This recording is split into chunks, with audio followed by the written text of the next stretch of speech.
Hey everyone, this is Candy and this is my good buddy Doug. And in this video I'm going to share some of my experience with the 40-day Master Fast system that I did. My 40th day was on March 6th. And so Doug has had experience with extensive solid food vacations as well. The Master Fast system isn't considered a juice fast. It's a whole system, and what it basically is periods of the day that you're rehydrating. There's intermittent dry fasting, there's enemas and sweating, and you're encouraged to move your body quite a bit as well. Cool. So, what liquids did you use? I used organic lemons and Concord grape juice. Cool. And did you consume any other liquids for hydration? Yes, herbal tea. Herbal teas, great. Lots of herbal teas to support your kidneys and to help support your bowels and lymphatic system as well. Because when you take a solid food vacation, one such as this, you are breaking down acids and toxins at a pretty rapid rate. So you want to support those systems. Okay, great. And about how much juice per day would you say you drank? And did it vary? It did vary. When I very first started the Master Fast, it took more juice throughout the day. You know, it says 1 to 3 quarts a day, and then you're drinking, tea a couple of times during the day as well. So when I very first started, I would say for sure I was drinking 3 quarts a day, and then as I went on, I would sometimes only do 1 to 2 quarts. Okay, great. And then you also mentioned enemas. Would you like to explain what a enema is and why it's beneficial within the Master Fast system? Yeah, sure. So an enema is pretty much just a water cleansing bath for the colon. Why is it beneficial for, well, specifically during the Master Fast is there again you're breaking down toxins and acids, and you want to help eliminate those out. You know, sometimes when we're on just a juice fast or a solid food vacation, you may move your bowels some, but then you may not move your bowels that much. So because of the lack of fiber to push, there's no fiber, and so it just kind of sits there unless there's enough fluid to flush it out. That's right. Yep. Okay. There's not much bulk. You know? And also one other tool is the psyllium husk concoction that you're doing. It's psyllium husk, activated charcoal, and bentonite clay. Okay. Cool. And I would do that, once a day, unless you were having a dry fast day, or sometimes on that first day after a dry fast and you're just rehydrating, I wouldn't do the bentonite clay. And why do they recommend the intermittent dry fasting and then the complete dry fast days within the Master Fast system? I explain it like this, especially when you're a kid. Have you ever been just really sick and not felt like eating? All the time, like literally, like it was like clockwork. So that's nature. Nature will drive you to, or guide you, lead you to dry fasting. And what that does is put your body in a state of healing, and you're not bringing anything in to where the body has to balance itself. And so then the kidneys are able to filter, for one. I know that people achieve great kidney filtration due to the homeostasis within the body, just a completely balanced pH. And so the cells are working what I like to call harmoniously. And so basically it gives a chance for all the cells in the body to perform chelation and push all of the stagnant lymph and the mucus toxins out of the cell for elimination. It's kind of the way I like to think of it too. Yeah. Cool, great. And then what specifically drew you to the Master Fast? Why did you decide to take up the Master Fast system for 40 days? So my eliminative organs were not eliminating nearly as well as they could. Cool. And what are those? My eliminative organs that I wanted to target was my transverse colon, my GI and bowels, basically. Okay. And I would say that they're at a chronic state. You know, we've got acute, subacute, chronic, and degenerative. Okay. Also, the kidneys needed some work, and the lymphatic system, which is like your sewer system. I've definitely had a stagnant lymphatic system, chronic levels. You know, I feel like I was brought into this world with a junky lymphatic system. We get our lymphatic system pretty much from our mother. Okay, genetically. Yeah. Okay. Mm-hmm. And then what is the lymphatic system, and why is it important for us to be moving the lymphatic system? Everything in nature eats and poops. So our blood is our kitchen, and it feeds the cell, and your lymphatic system is like the bathroom, and it removes the cellular waste. Okay. And your kidneys are your main eliminative organ for your lymphatic system. Cool. And however, you know, we really need to look at it as we have 3 kidneys, and what is your 3rd kidney? That's your skin. And so that's why sweating is so beneficial. And yeah, you talked to me about dry skin brushing, and then also regular saunas during the Master Fast system to get the skin sweating and eliminating. Yes, I would do 1-hour sessions in this little personal steam sauna that I picked up off of Amazon.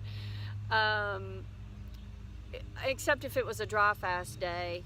And however, I did sit in it sometimes on a dry fast day, just because I was I was drawn to. I knew I needed it. I knew I needed to sweat.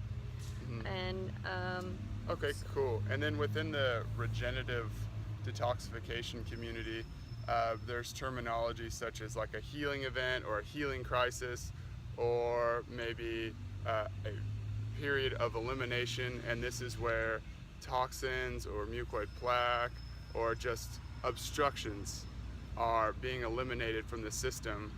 And so I would like to ask what your personal experiences were within this 40-day Master Fast system of healing events or eliminations. Like, what type of obstructions did you remove, and what were your experiences with removing them? And I feel this question is extremely important just due to the fact that we have been indoctrinated and taught that cold or flu-like symptoms or all of these forms of sickness are bad for us, when in fact it's really the body trying to heal itself and remove these obstructions. And so when we embark on this regenerative lifestyle, a lot of us experience healing events and then get scared and back off because we think we're doing our body harm. So if you could explain to the viewers what your experiences were, I think it could definitely give them some reassurance and some great information.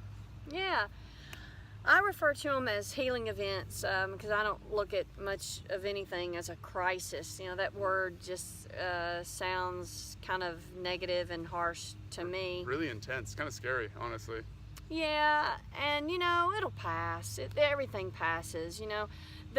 Personally, the healing events I've had, I mean, sometimes they might last a whole day or two, but I really can still function with what I need to do that day. Some of my healing events were, and I would say too, you know, parasite die-off can give you a little bit of a healing event as well. Mm-hmm. You know, headaches, which I did not experience really any headaches during the Master Fast. I did experience my head opening up and loosening up, and my left ear would feel like it was just stopped up, you know, when you're in an airplane and it feels like it needs to open. Stiffness leaving my body, my neck, it sounded like glass was breaking in my neck. Mm-hmm. A lot of back adjusting itself, and what I mean by that is like a little pop. Pops. And I've totally experienced that. It's just like you kind of just move, and kind of straighten out your spine, and you can just feel it kind of click and open up, and yeah, all the acids, or the uncomplimentary acids, leaving the tissues. The healing events that slowed me down, I guess I would say, the most would have been my transverse bowel. Okay. Right here in the epigastric area, right where your ribs start to go out. And it would feel like cramping, gnawing, not really nausea, but just mainly cramping and that kind of thing. Definitely. I usually try to wait it out and not do anything to slow down that healing event without I feel the cramping and the gnawing, because what I feel like is happening is you're just breaking down and releasing old junk that's been stuck in there for years and years and years because of the foods that I used to eat. However, in the beginning, I would sometimes use peppermint oil a little bit in my hand, and I would just rub clockwise over that area to help give me some relief, mainly if I had just intense nausea. And so cool. And then you also mentioned metals, or like tasting metals at some point on your journey. For sure. For several days I had a metal taste in my mouth, and that was very interesting to me. I had my mercury fillings removed in the fall of 2015, and I left them as holes. I didn't want anything put back in there. And so, yeah, but not only that, but all the antibiotics I took my whole life, and I'm sure I've had a flu shot or two.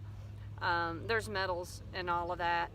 So that was very interesting for sure. And it was kind of off-putting, but it eventually went away.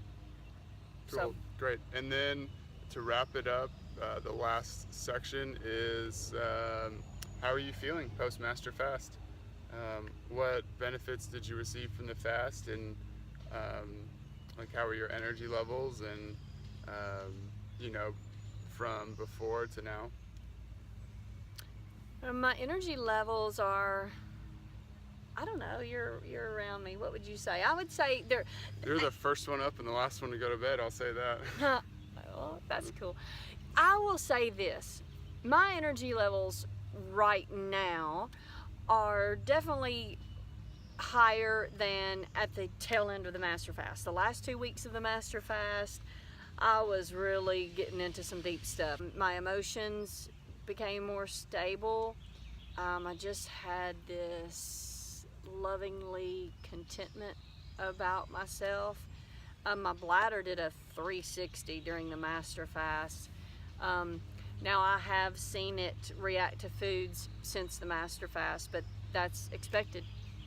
Yep, totally. And what else? I feel good. So a huge issue I feel with probably the entire world right now is constipation, due to the uncomplimentary foods that we're putting through our GI tract. So a big question to you is, how are your bowels moving now post Master Fast?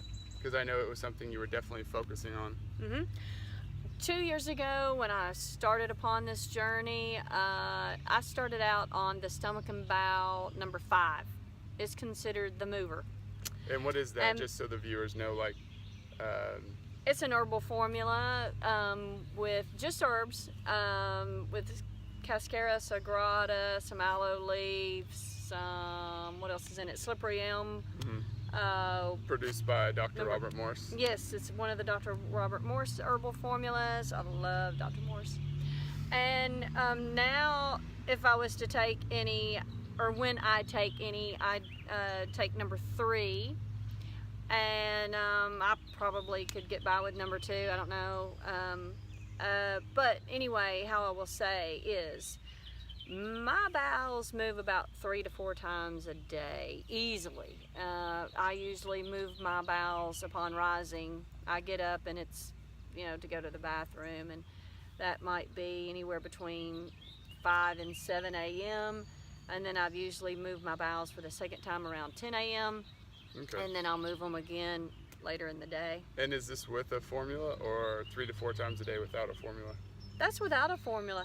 Okay. Right now, without the, yeah. Great. And so what I have noticed, let's say if I get into some frozen organic yellow corn, this corn stuff, and I make corn crackers in the dehydrator, or I got into making these corn dips, you know, that slows me way down. Totally. And Starch. Then, yeah, and then that's when I might take some stomach and bowel number 3. Okay, great. And then was there anything else you wanted to add with talking about the Master Fast system? Yeah, you know, I just would like to say I don't support nor do I unsupport the Master Fast. What I do support is someone experiencing something for themselves. Okay, great. And what else I'd like to say is, how does this goop get in there in the first place is because of the uncomplimentary acid-forming foods, the mucus-forming foods, and we eat things that are literally like glue that they use to make glue, and we eat those, and this causes agglomeration, a cationic environment where things bind together and they don't move, and then you have sulfur in the antibiotics. And it was the Goodyear tire guy who discovered sulfur makes rubber really hard. Yep. And then you've got fungus into play there. How sulfur and fungus, they're like bed buds, you know. And ammonia and sulfur, they feed each other. They literally replenish and recycle each other within the liver, and then it gets carried and spread throughout the entire body. And these foods, specifically animal flesh of any kind, fish, chicken eggs, it doesn't matter what it is, any type of animal flesh, highly acid forming. Any form of dairy product, unless it's a newborn baby drinking its mother's milk is not complementary to the body whatsoever. It is the most mucus forming product out there. Grains, they're used to make glue. It can be looked up on YouTube. Legumes, they're a man-made food, high starch, high protein. They just cause indigestion. Obviously packaged goods. And so all of these foods are what's causing the constipation and the illness. And so grains are everywhere, and I used to eat so many grains. I mean, that was, totally. You know, I was a beans and cornbread girl. You know, if I can do it, anybody can do it. Totally. And then you also literally just released your first book. Would you like to share that and talk about where they can possibly check it out and get it for themselves if they would like more information on getting into a regenerative detoxification lifestyle? Sure. You can find it on Amazon. The title of the book is A Beginning Guide to Regenerative Detoxification. Great. You can also find it on my website. That's truenaturalhealing.com. And I'm so tickled to share this with everyone Great. who would love to check it out. And I will give it a review, 5 out of 5 stars. I had a chance to read it. It's 20 pages of really dense, great information that's extremely relevant and useful. It's not a 100-page book where you get all these facts and information that you can't really just apply to your life right now. It is applicable information that you can start doing today, as long as you desire to do so. So we'll also put a link below for the book. If you like this video, give it a thumbs up, subscribe. We're going to be coming out with more videos. Thank you guys so much for watching, and stay tuned. Peace.